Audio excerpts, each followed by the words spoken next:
amazing embassy, the Burkina Faso embassy in Washington, D.C.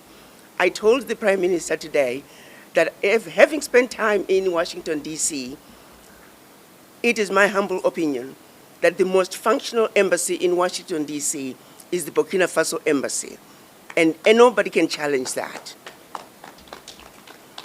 So it is through the Burkina Faso embassy in Washington, D.C., followed by, of course, through the Foreign Ministry, that we are here today.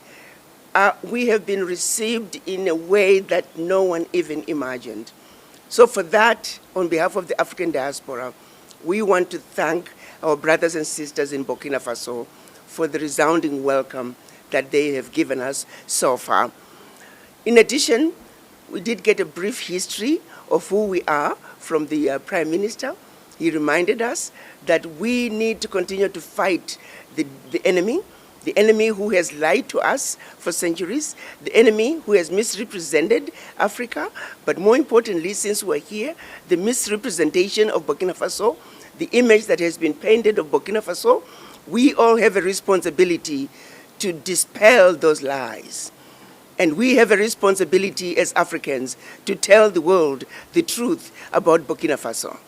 We are here as testimony to that. When those people who are here today, I call them the renegades. The renegades, in spite of the negativity coming out of the world, they said, no, Burkina Faso is home, we are going home. We don't tell Chinese not to go to China. We don't tell the Indians not to go to India. We don't tell the Europeans not to go to Europe. Africans must come home. They must come home to Africa.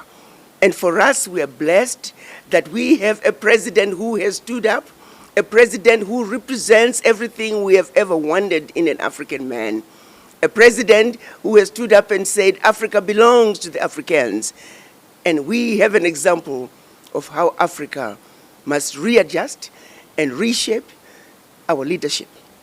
So in Burkina Faso, we have found a home.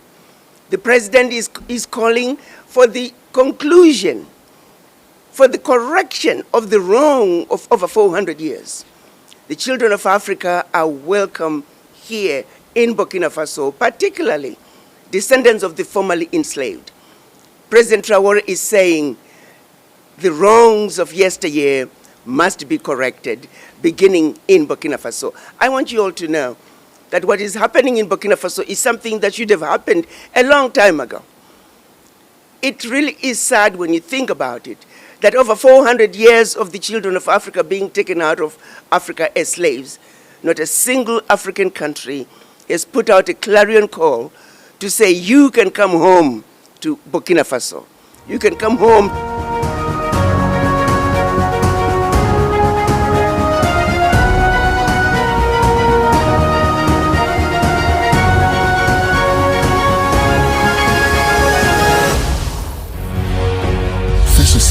Une autre facette de l'information au Burkina Faso.